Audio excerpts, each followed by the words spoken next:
देखिए, कहने को तो Pawan Singh power star, record machine, history breaker कहे जाते हैं। पवन सिंह के चाहने वाले उनको अलग अलग नामों से संबोधित करते हैं, अपने स्टार को नए नए टैग देते रहते हैं। कोई पवन को वॉइस किंग कहता है, तो कोई पवन को भोजपुरिया सम्राट कहता है, कोई सरस्वती पुत्र कहता है।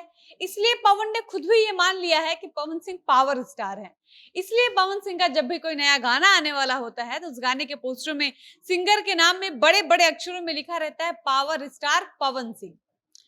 वरना पहले पवन के जो गाने आते थे, उसमें जब क्रेडिट दिया जाता था, तो वो गाना अगर पवन सिंह का होता था, तो सिंगर के क्रेडिट में पवन सिंह का सिंपल सा नाम लिखा रहता था पवन सिंह। लेकिन अब पावर स्टार लिखा रहता है। और तो और पवन ने खुद अपने मुंह से कई बार अपने स्टेज शो में कहा भी है कि मेरे भाई ये सब हमको पावर स्टार कहते हैं। यानी पवन सिंह भले ही अपने मुंह से खुद को पावर स्टार कहे ना कहे, लेकिन अंदर ही अंदर वो ये मान चुके हैं कि पवन सिंह में जो पावर है वो किसी में नहीं है। इसलिए पवन एक बार मंच पर खेसारी को व्यंग करते हुए दहाड़ कर कहे थे कि पहला ब्रांड पवन सिंह है। मतलब पवन सिंह खुद को सिर्फ पावर स्टार ही नहीं समझते हैं, बल्कि वो अपने आप को ब्रांड भी समझते हैं, क्योंकि उनको लगता है कि भोजपुरी में हिंदी लाने वाले पवन सिंह हैं। यानी पवन सिंह ने पहली बार भोजपुरी इंडस्ट्री में हिंदी गाना गाया, उसके बाद पवन सिंह का कॉपी करके बाकी कलाकारों ने भी हिंदी गाने गाए, इसलिए पवन पहले ब्रांड है। इतना ही नहीं, पवन को लगता है कि भोजपुरी इंडस्ट्री के पवन सिंह पहले ऐसे कलाकार हैं जिनके साथ बॉलीवुड के सिंगर्स ने भी काम किया है। और तो और पवन ने यह भी कहा था कि भोजपुरी में पहली बार 100 मिलियन मैंने देखा है। यानी पवन ऐसे पहले स्टार है जिनके गाने पर सबसे पहले 100 मिलियन व्यूज आया था। पवन ने भोजपुरी इंडस्ट्री को बताया कि लेवल क्या होता है। ऐसे ऐसे जाने कितनी बातें हैं जिनको लेकर पवन घमंड में रहते हैं, और उनको लगता है कि वो भोजपुरी के पहले ब्रांड है, और बाकी लोग पवन की खींची हुई लकीर पर रेंगते हैं और जीवन भर रेंगेंगे। अब हम पवन सिंह की 2-3 साल पुरानी बातें अभी क्यों याद दिला रहे हैं, ये हम आपको आगे की वीडियो में विस्तार से बताते हैं। लेकिन उससे पहले नमस्कार, मेरा नाम है डॉली पांडे, मेरे साथ कैमरामैन विशाल, और आप देख रहे हैं जनता जंक्शन।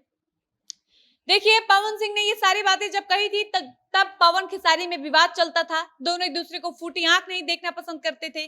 साथ ही पवन खेसारी का उस वक्त कोई भी नया गाना आता था, कोई नई फिल्म आती थी, तो इन दोनों के फैंस में भी हमेशा गर्मा गर्मी का माहौल बना रहता था।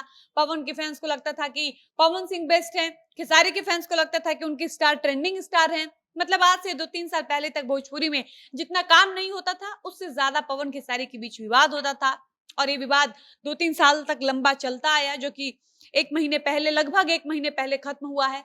और ये वही वक्त था जब पवन खेसारी आपस में विवाद करके सबसे ज्यादा फायदा उठाते थे। इनके विवादों का फायदा सबसे ज्यादा इनके गानों को मिलता था, जिसका परिणाम ये होता था कि विवादों के बीच में पवन खेसारी के जितने भी बड़े गाने आते थे, वो सारे के सारे गाने सुपर डुपर हिट हो जाते थे। कंपटीशन के चक्कर में फैंस अपने अपने स्टार के गानों को भर भर कर इतना प्यार देते थे, ताकि पवन खेसारी के गानों पर मिलियन व्यूज आ जाए, गाना ट्रेंड करने लगे। और ऐसा होता भी था। विवाद के वक्त ही खेसारी का एक गाना आया था कोका कोला, और इस गाने पर 360 मिलियन व्यूज है। पवन का गाना हरी हरी ओढ़नी, इस गाने पर 270 मिलियन व्यूज है। और ऐसे ऐसे मतलब जाने कितने और भी गाने हैं जो विवादों के बीच आए हैं, जिस पर 100 मिलियन, 200 मिलियन, 300 मिलियन व्यूज है। और इन्हीं गानों के व्यूज के आधार पर खेसारी ट्रेंडिंग स्टार कहे जाने लगे। किसी ने खेसारी को हिट मशीन बना दिया, तो वहीं पवन को रिकॉर्ड मशीन कहा गया। लेकिन किसमें कितना पावर है, कौन कितना ट्रेंड करता है, ये बात तो अब पता चल रहा है जब पवन खेसारी एक हो चुके हैं। विवाद करके पब्लिक को मूर्ख बनाने वाले, ऑटो ट्यून लगाकर खुद को पावर स्टार कहे जाने वाले पवन सिंह के फैंस को भी अभी समझ में आ गया है कि पवन सिंह की चालाकी अब और ज्यादा दिन तक नहीं चलेगी। क्योंकि जब से पवन खेसारी का विवाद समाप्त हुआ है, तब से पवन के गाने नहीं चल रहे हैं, पवन के गानों पर व्यूज नहीं आ रहा है, और पवन के सारे गाने लगातार लगभग फ्लॉप हो रहे हैं, जिससे साफ जाहिर होता है कि पवन विवाद, अश्लील गाने और ऑटो ट्यून और साथ ही यूट्यूबर्स के दम पर चल रहे थे। इसलिए पवन के फैंस अब खुद चाहते हैं कि पवन अपने गानों को लेकर पहले जैसा मेहनत करें, अपने रियल वॉइस में गाने लाएं, न कि ऑटो ट्यून में। क्योंकि पवन बहुत अच्छे गायक हैं, वो चाहे तो बहुत अच्छा कर सकते हैं, लेकिन वो जानबूझकर लापरवाही करते हैं। पवन के फैंस चाहते हैं कि पवन अच्छे बोल पर, यानी अच्छे लिरिक्स पर ध्यान दें, अपने गानों में किसी को भी काम करने का मौका न दें, बल्कि जो भोजपुरी की वास्तव में अच्छी सिंगर्स हैं, जैसे प्रियंका सिंह, शिल्पी राज, शिवानी सिंह, पलक मुच्छल, उनके साथ गाने लाएं, नए म्यूजिक पर काम करें, अच्छे अच्छे राइटर्स के साथ, अच्छे अच्छे राइटर्स के लिखे हुए गाने लाएं, जिनकी लेखनी में वाकई दम रहता है, तब जाकर पवन चलेंगे।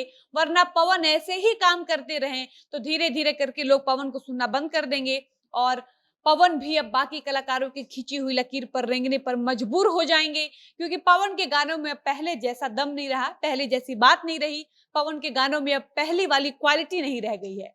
भोजपुरी की पुरानी सिंगर कल्पना पटवारी ने भी ये बात अपने एक इंटरव्यू में कही है कि पवन सिंह अपने गानों को लेकर बहुत लापरवाही कर रहे हैं। वो चाहेंगे तो इससे भी बहुत अच्छा कर सकते हैं, क्योंकि पवन के गले में मां सरस्वती का वास है, और ये बात खुद पवन सिंह भी जानते हैं, पहचानते हैं। क्योंकि पवन ने अपने करियर के शुरुआती दिनों में एक से बढ़कर एक हिट गाने दिए हैं। पहले कि उनके गानों में क्वालिटी होता था, जिसको सुनने के बाद दर्शक मनमुग्ध हो जाते थे। पिछले कुछ दिनों से पवन सिंह का पावर पूरी तरह से फुस हो चुका है। अब वो रियल वॉइस से हटकर ऑटो ट्यून पर शिफ्ट हो चुके हैं। बाकी आपको क्या लगता है, क्या वाकई पवन सिंह को इन बातों पर ध्यान देने की आवश्यकता है? अपनी राय कमेंट बॉक्स में जरूर बताइएगा। फिलहाल वीडियो को समाप्त करते हैं, मिलते हैं नए वीडियो में। धन्यवाद।